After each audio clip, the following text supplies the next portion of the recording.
Hello ideals, this video of your science book chapter 4 part 1 is brought to you by Ideal Academy School. Chapter's name is The Nature of Matter. Let's start our chapter. Okay, तो देखो बच्चे लोग, chapter है The Nature of Matter. In this beautiful world of things, we observe different things, different types of things. ये जो हमारी सुंदर सी दुनिया है, इस सुंदर सी दुनिया में हम लोग अलग अलग तरह की चीज़ें ऑब्जर्व करते हैं, है ना?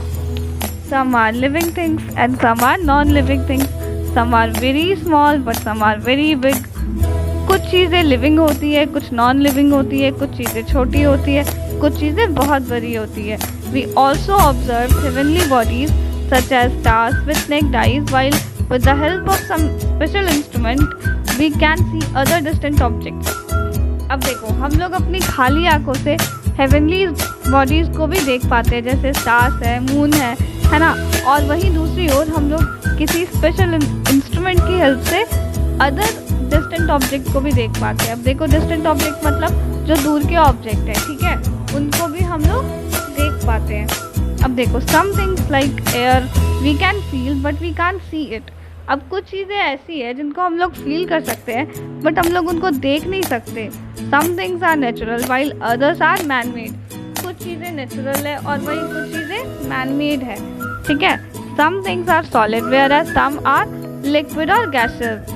कुछ चीज़ें सॉलिड है लेकिन वही कुछ क्या लिक्विड है और गैसेस है. अभी हम लोग आगे पढ़ेंगे ना तो हमें पता चलेगा सॉलिड क्या है, लिक्विड क्या है, गैसेस क्या है. अभी आप लोगों को थोड़ा बहुत आइडिया होगा बट चैप्टर के आगे आप लोगों को और अच्छे से समझ आएगा. All the things such as stars, water, all are the examples of matter. अब देखो, ये जितनी सारी चीज़ें सभी मैटर का एग्जाम्पल है. मैटर देखो क्या होता है, व्हाट इज मैटर, हम लोग आगे इसको डिस्कस करेंगे, ठीक है.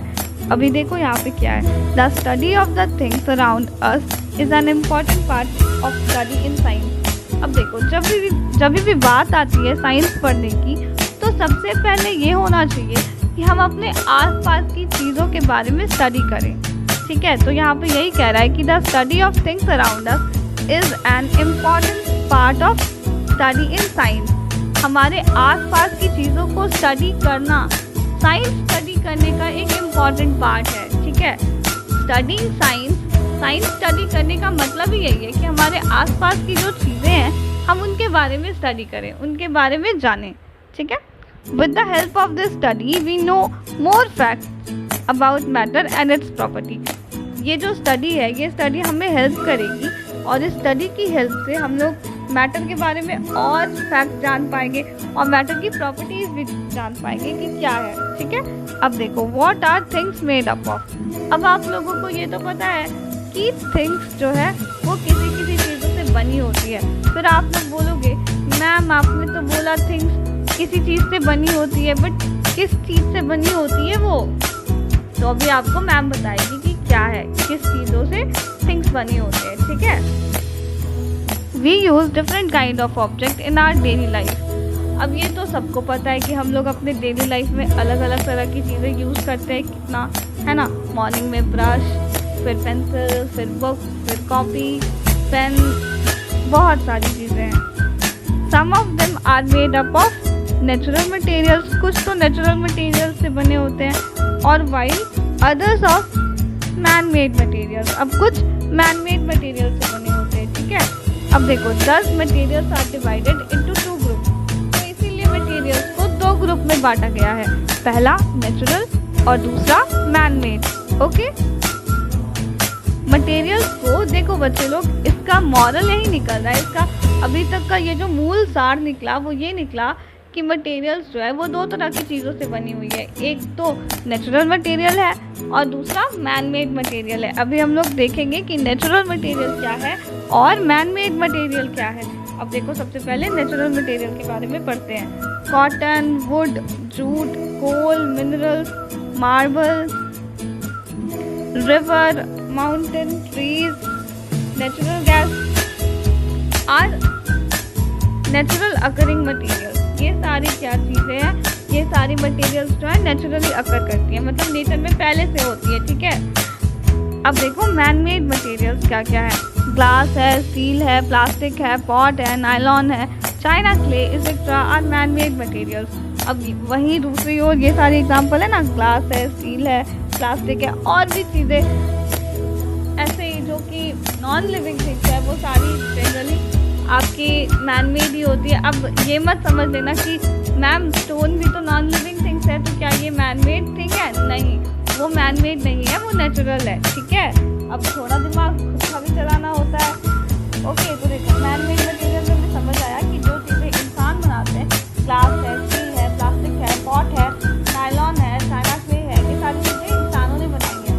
That is why we call them man made material. Okay, let's move ahead.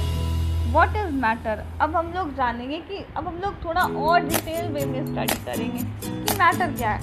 We know that a sofa is made by using cloth, wood, stitching, thread and glue. हम लोगों को पता है कि हमारे घर का जो सोफ़ा है, देखो बच्चे लोग, सोफ़ा बस एक एग्जांपल लिया गया है यहाँ पे, ठीक है। तो हमारे घर में जो सोफ़ा है वो कपड़े को यूज़ करके बनाया गया, वुड को यूज़ करके बनाया गया, स्टिचिंग थ्रेड को यूज़ करके, मतलब सिलाई वाला धागा, और ग्लू मतलब चिपकाने वाला ग्लू होता है ना, प्रेस करने वाला वो। These are called materials। अब इन सारी चीज़ों को materials बोल रहे हैं। सारी चीज़ों से कोई सामान बनाया जाता है, उसे हम लोग मटेरियल्स कहते हैं, ठीक है। Different things contain different kind of material. अब देखो अलग अलग तरह की चीज़ें अलग अलग मटेरियल से बनी होती है, एक ही मटेरियल से सारी चीज़ें नहीं बनी होती है, ये बात आप लोग भी फील कर पा रहे होगे, है ना। The examples given in activity show that wood, iron, plastic, stone, cotton are material. अब देखो कुछ एग्जाम्पल होगा, वो हम लोग बाद में डिस्कस करेंगे। कुछ एक्टिविटी है, सॉरी, हाँ एक्टिविटी में शो किया हुआ है, वो हम लोग एक अच्छे से एक स्पेशल क्लास करेंगे एक्टिविटी के लिए, ठीक है। अभी हम लोग चैप्टर देखते हैं। अब देखो क्या है, all things are made of one or more materials। सारी चीज़ें ना या तो एक मटेरियल से बनी है या तो एक से ज़्यादा मटेरियल से। all those material which we can touch, taste, smell और आर कॉल्ड मैटर। अब देखो वो सारी मटेरियल जिसको हम लोग छू सकते हैं, टेस्ट कर सकते हैं, स्मेल कर सकते हैं, उसको हम लोग क्या कहते हैं? मैटर कहते हैं। Some common properties of matter. अब देखो कुछ कुछ कॉमन प्रॉपर्टीज है जो कि हर मैटर में पाई जाती है, ठीक है। अब हम लोग उस प्रॉपर्टीज को स्टडी करेंगे। सबसे पहला प्रॉपर्टी क्या है? All object occupy space. अब ये तो जाहिर सी बात है ना, सभी ऑब्जेक्ट ऑक्यूपाई करते हैं स्पेस को, जगह लेते हैं। But some object can't be seen with naked eye, such as air, bacteria, germs, etc. अब देखो लेकिन भाई कुछ ऑब्जेक्ट ऐसे भी है जिनको वो जगह लेते हैं, भले ही बहुत थोड़ा सा जगह ले, लेकिन जगह ज़रूर लेंगे, लेकिन हम लोग उनको खाली आंखों से देख नहीं सकते, ठीक है। उससे देखने के लिए हमें एक स्पेशल इंस्ट्रूमेंट चाहिए होगा। अब जैसे देखो बैक्टीरिया है, जर्म्स है, इसको हम लोग खाली आंखों से तो देख नहीं सकते, है ना। अब देखो water in a tumbler and a stone placed on a table occupy space. अब देखो टम्बलर में अगर वाटर रखा हुआ है, टम्बलर इज नथिंग, जस्ट एक ग्लास टाइप समझ लो, ग्लास में वाटर रखा हुआ है, ठीक है। तो वो तो जगह ले रहा है ना वाटर। अब जैसे मान लो हम लोग टेबल पे स्टोन रख दिए, तो स्टोन टेबल का कुछ हिस्सा तो घेर रहा है ना, तो जस्ट वही है कि मैटर ऑक्यूपाइज स्पेस। ओके, अब देखो ऑल मटेरियल्स हैव मास। सभी मटेरियल में मास होते हैं। भले ही देखो एयर हम लोगों को दिखाई नहीं देता हो, लेकिन एयर का मास है ना भाई, बिल्कुल है एयर का मास। ऑल ऑब्जेक्ट कंटेन वन और मोर काइंड ऑफ मटेरियल। सभी ऑब्जेक्ट में या तो एक तरह का मटेरियल होगा या तो एक से ज़्यादा तरह का मटेरियल होगा। The amount of matter in any object is called its mass. अब देखो किसी भी ऑब्जेक्ट में, ठीक है, the amount of matter in any object, किसी ऑब्जेक्ट में कितना मैटर है, ठीक है, कितना मैटर है, वो मैटर उसका मास कहलाता है, ठीक है। ऑल ऑब्जेक्ट कंटेन वन और मोर काइंड ऑफ मटेरियल। सभी ऑब्जेक्ट में एक से ज़्यादा या तो एक तरह का मटेरियल होगा। और फिर देखो मास क्या है? मास उसको कहते हैं किसी ऑब्जेक्ट में कितना मैटर है, ठीक है, उस ऑब्जेक्ट में कितना मैटर है, मतलब उसके मटेरियल का मास, वजन is correct word, but still समझाने के लिए बोल रही कि अमाउंट ऑफ मैटर, कि उस ऑब्जेक्ट में कितना मैटर है, उस ऑब्जेक्ट में कितनी चीज़ें हैं, ठीक है, इसको हम लोग मास कहते हैं। अब देखो, तो ऑल मटेरियल्स हैव मास, तो सारे मटेरियल्स में मास होते हैं। All materials can be felt, सारे मटेरियल्स को फील किया जा सकता है। We can feel things by touching, smelling और सीइंग, हम लोग चीज़ों को फील कर सकते हैं। कैसे? या तो टच करके, या तो स्मेल करके, या तो देख करके। अब देखो, जिन चीज़ों को टच नहीं कर सकते उनकी हमें स्मेल आती है ना। हमारे घर में अगर मैगी बनता है तो हमें मैगी की जो खुशबू है वो दिखती नहीं है, लेकिन हम लोग उसको स्मेल कर पाते हैं, है ना।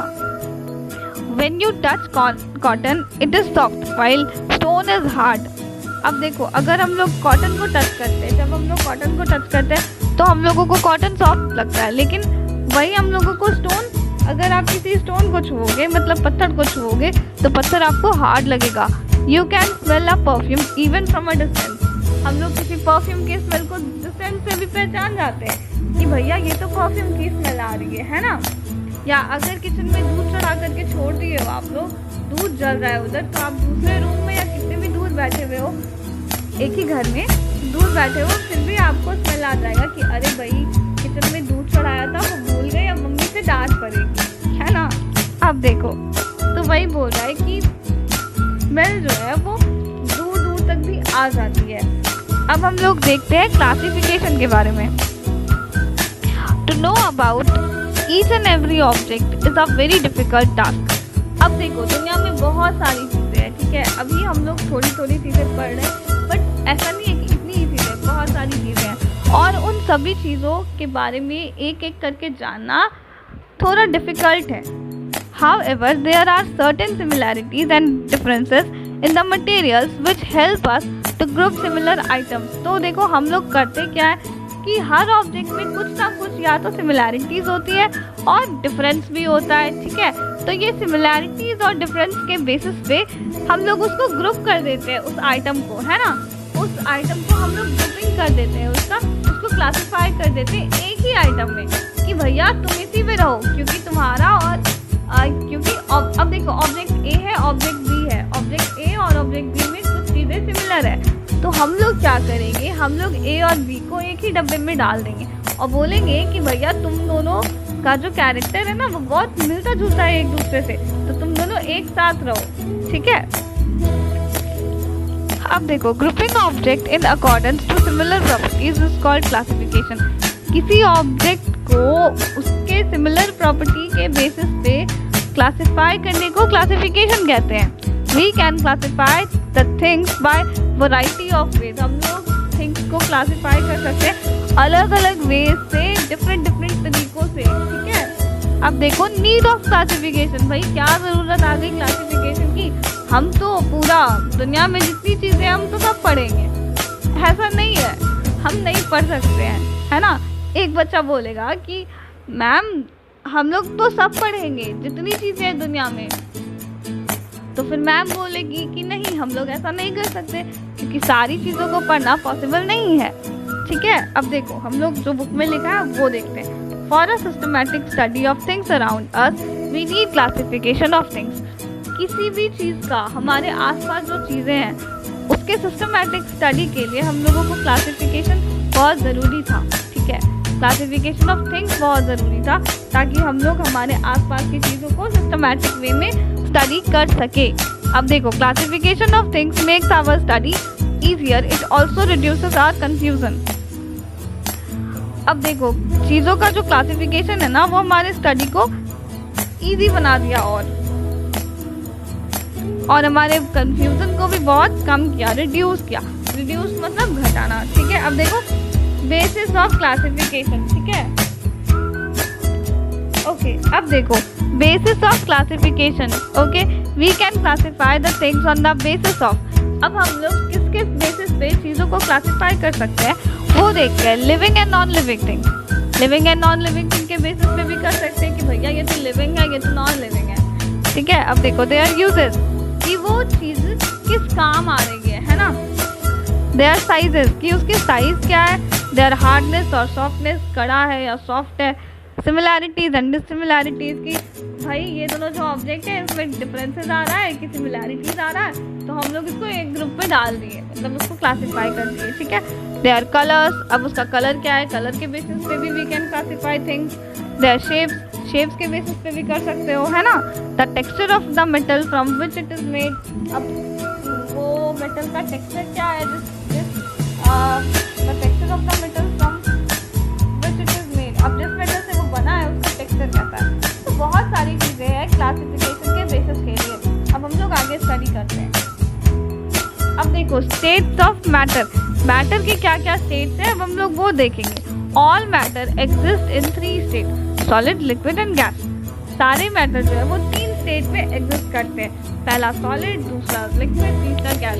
अब वी विल स्टडी, हम लोग और डीपली स्टडी करेंगे सॉलिड, लिक्विड एंड गैस में क्या क्या प्रॉपर्टीज आते हैं, ठीक है। तो अभी देखो water is the only substance we commonly find in 3 states such as ice, liquid, water and steam. अब देखो वाटर एक ऐसा कॉमन सब्सटेंस है जो कि तीनों स्टेट में पाया जाता है। अगर आप एक काम करना, ठीक है, आज आप फ्रिज में आइस डालना, मतलब वाटर डालना फ्रीजर में, वो आइस खुद ही बन जाएगा, ठीक है। तो उससे हमको पता चलेगा कि वाटर जो है वो सॉलिड फॉर्म में भी एग्जिस्ट करता है। और फिर क्या करना, कुछ देर बाद आइस को निकाल देना, ऐसे ही छोड़ देना, तो फिर हमें पता चलेगा कि भाई ये तो आइस से यानी सॉलिड से लिक्विड बन गया, ठीक है। अब फिर क्या करना, वाटर को हीट कर देना, तो क्या हो जाएगा, वो स्टीम निकलने लगेगा। तो भैया ये क्या मैजिक था, वाटर सॉलिड में भी रह गया, लिक्विड में भी रह गया, गैस में भी रह गया, है ना। We have already read that all matters are made up of minute particles called molecules. हम लोग पहले देख चुके हैं कि जितने भी मैटर हैं वो छोटे छोटे पार्टिकल से मिलकर के बने हुए हैं, जिसको हम लोग क्या कहते हैं, मॉलिक्यूल्स कहते हैं। बच्चों ये अब जो टर्म्स आ रहे हैं ना, ये इम्पॉर्टेंट है थोड़े, ठीक है। तो आप लोग इसको ध्यान में रखना कि मैटर किस चीज़ से बना है, मिनट पार्टिकल्स, मतलब वो छोटे छोटे पार्टिकल से बना है, और उन छोटे छोटे पार्टिकल्स को वी कॉल मॉलिक्यूल्स, ठीक है। अब देखो these molecules are always in the state of random motion. अब देखो ये जो मॉलिक्यूल्स है ना, ये हमेशा रैंडम मोशन शो करते रहते हैं, मतलब इधर उधर भागते रहते हैं, ठीक है। These molecules also possesses intermolecular attractive forces. अब देखो मैं एक एग्जाम्पल देती हूँ, वाटर है, हम लोगों को पता है कि वाटर किस चीज़ से मिलकर के बना, हाइड्रोजन और ऑक्सीजन। वाटर का फॉर्मूला क्या होता है, H2O, ठीक है। तो अब जैसे इमेजिन कि वाटर क्या एक ही मॉलिक्यूल से मिलकर के बन गया, ये जो ग्लास में इतना सारा पानी है, क्या एक ही मॉलिक्यूल वाटर का दिए बन गया, ऐसा नहीं है, ठीक है। वाटर के बहुत सारे मॉलिक्यूल्स हैं, तो 2 वाटर के मॉलिक्यूल में जो लगने वाला फोर्स है उसको हम लोग कहते हैं इंटरमॉलिक्यूलर अट्रैक्टिव फोर्सेस, ठीक है। समझ आया। एक बारी और रिपीट कर रही हूँ, देखो वाटर है, वाटर में पता है मॉलिक्यूल से मिलकर के बना है। अब ऐसा तो नहीं है कि वाटर एक ही मॉलिक्यूल से मिलकर के बना है, नहीं, वाटर में वाटर के भी बहुत सारे मॉलिक्यूल्स होते हैं। तो वो बहुत सारे वाटर के मॉलिक्यूल्स को जोड़ के रखने के लिए कोई फोर्स लगता है, तो उस फोर्स को हम लोग कहते हैं इंटरमॉलिक्यूलर अट्रैक्टिव फोर्स, ठीक है। अब हम लोग आगे देखते हैं।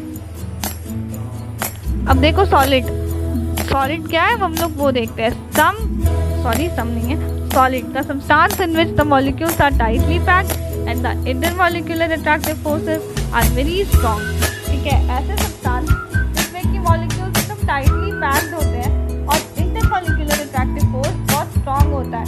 इंटरमॉलिक्यूलर अट्रैक्टिव फोर्स क्या था, देखो ये वो अट्रैक्टिव फोर्स है जो कि 2 मॉलिक्यूल के बीच में लग रहा है। अब मैं अगेन वाटर का एग्जाम्पल लूँगी, ठीक है।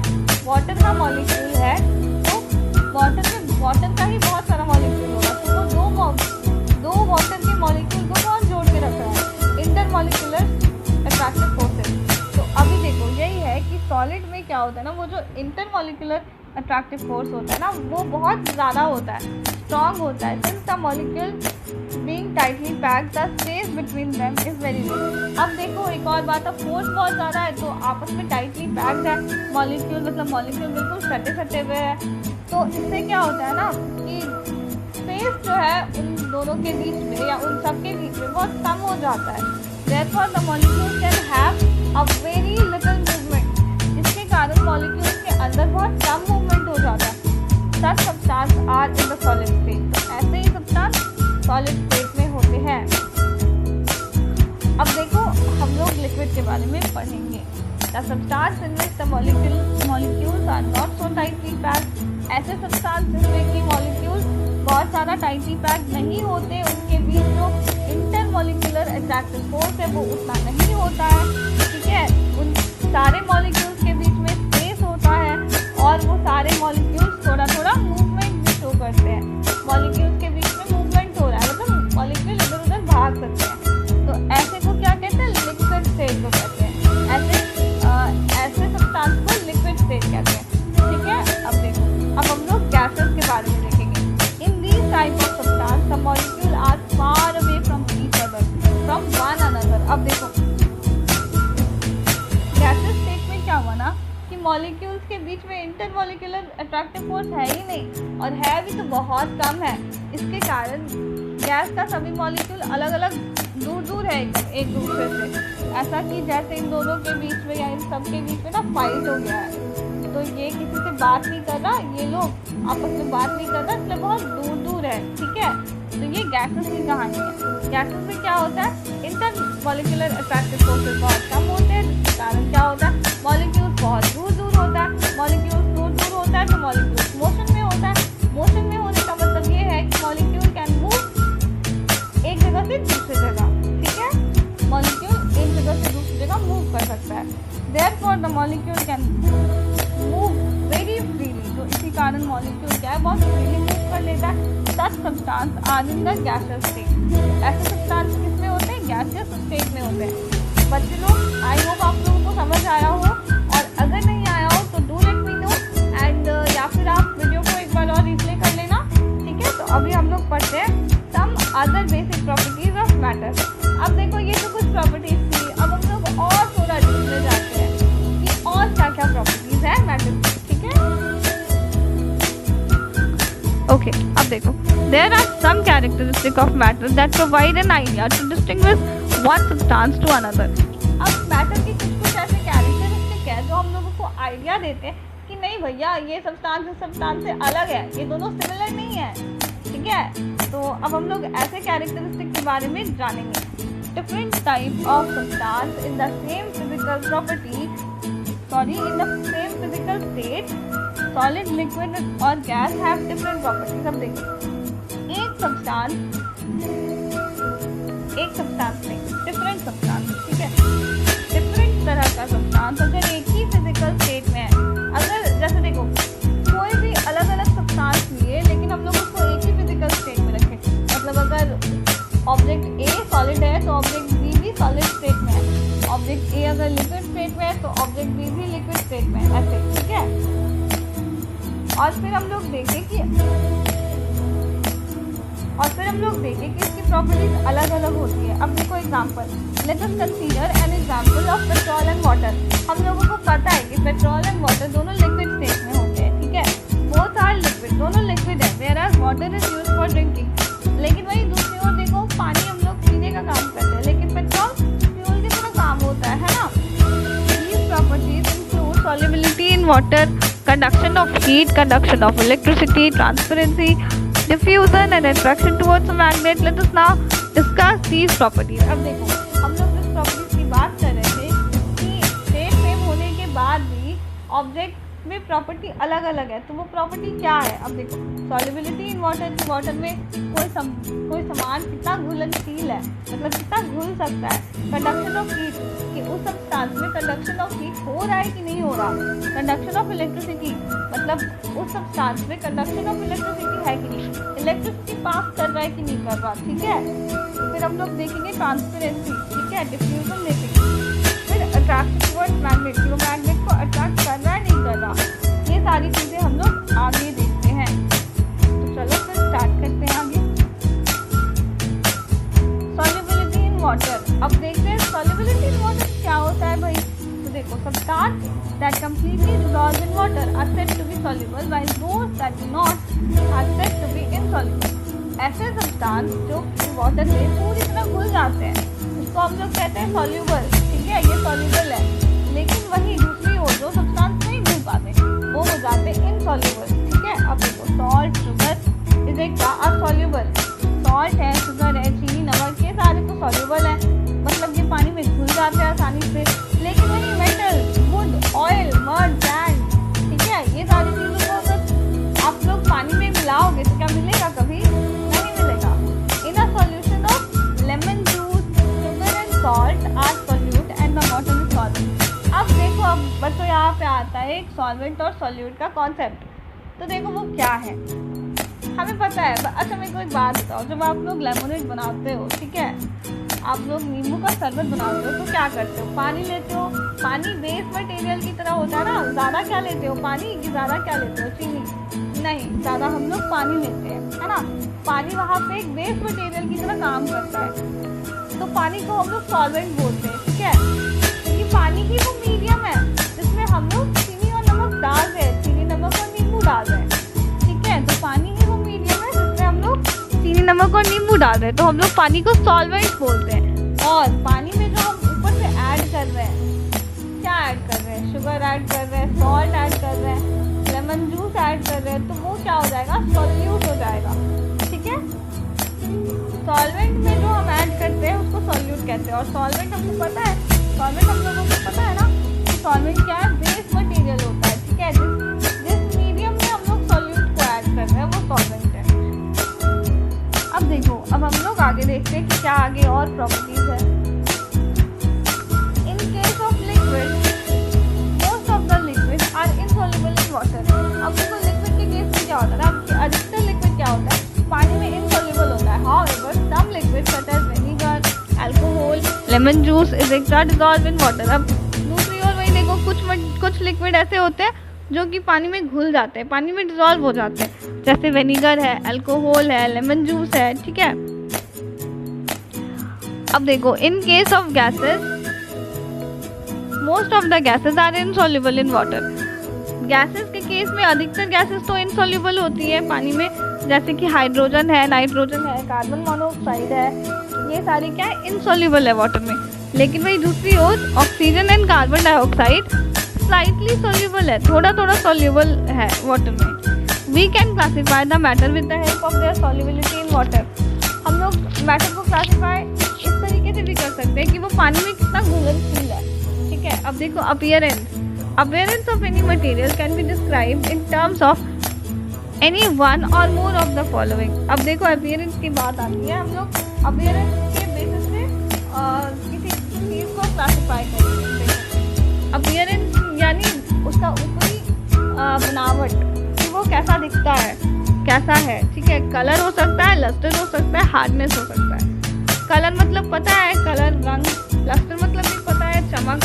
हार्डनेस मतलब कड़ा है, सॉफ्ट, कड़ा है। ठीक है, वो कितना हार्ड है वो बताना है। अब देखो colour, natural materials have their characteristic colour. Natural material जो होते हैं उनके खुद के कैरेक्टरिस्टिक कलर होते हैं।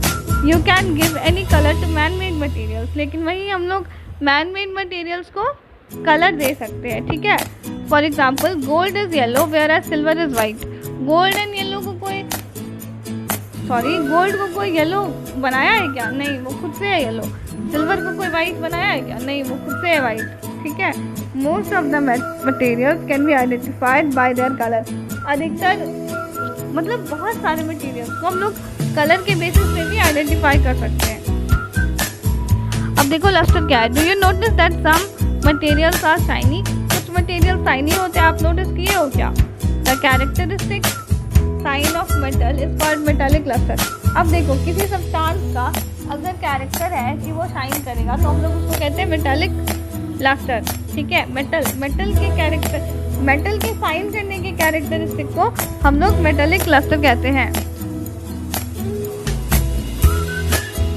अब देखो some materials that have such lustre are usually metals. अब ऐसे मटेरियल जिसमें जनरली लस्टर होता है वो मेटल्स ही होते हैं। ठीक है, जनरली वर्ड यूज है यहाँ पे।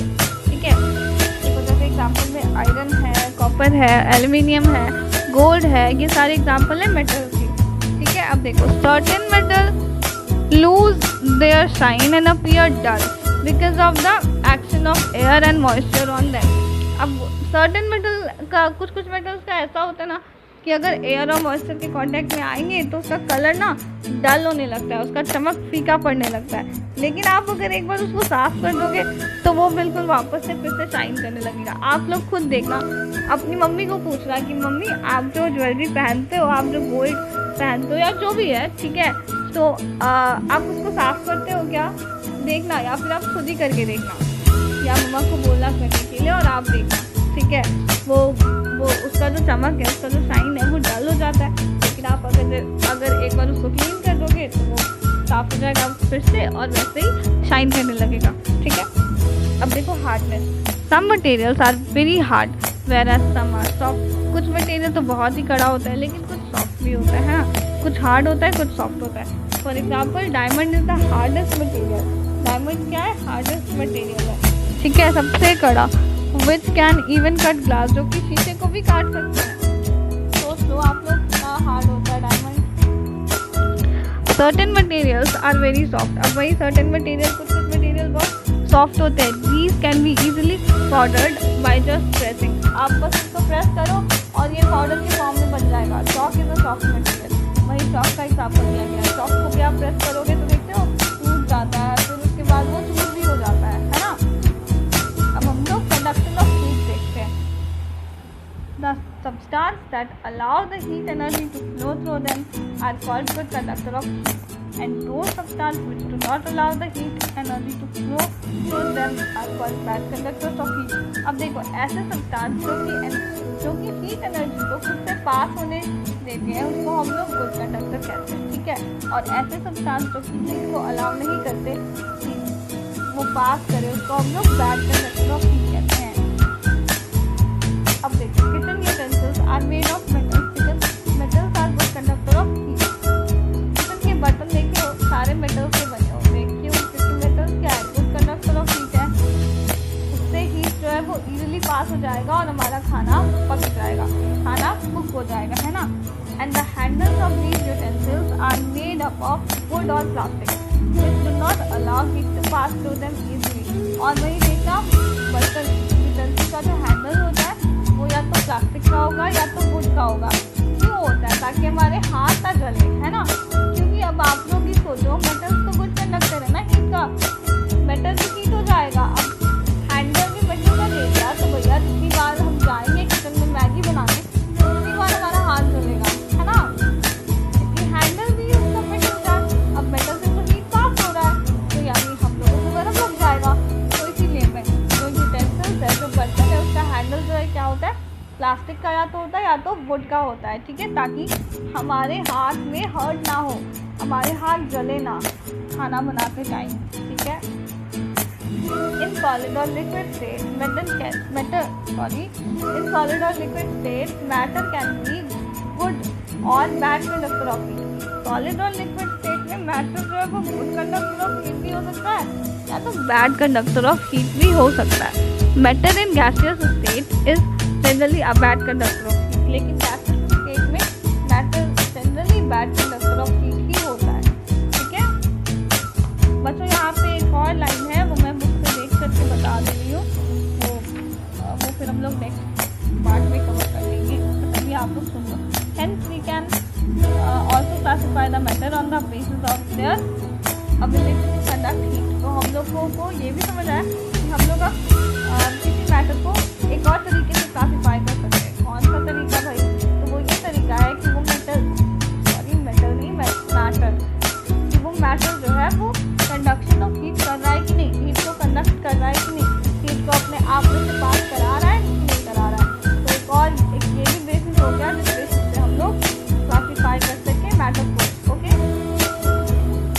तो बच्चे लोग आज हम लोग चैप्टर इधर तक ही रहने देते हैं। Stay home, stay safe, and अगर वीडियो अच्छी लगी हो तो do like, share and comment. Happy learning.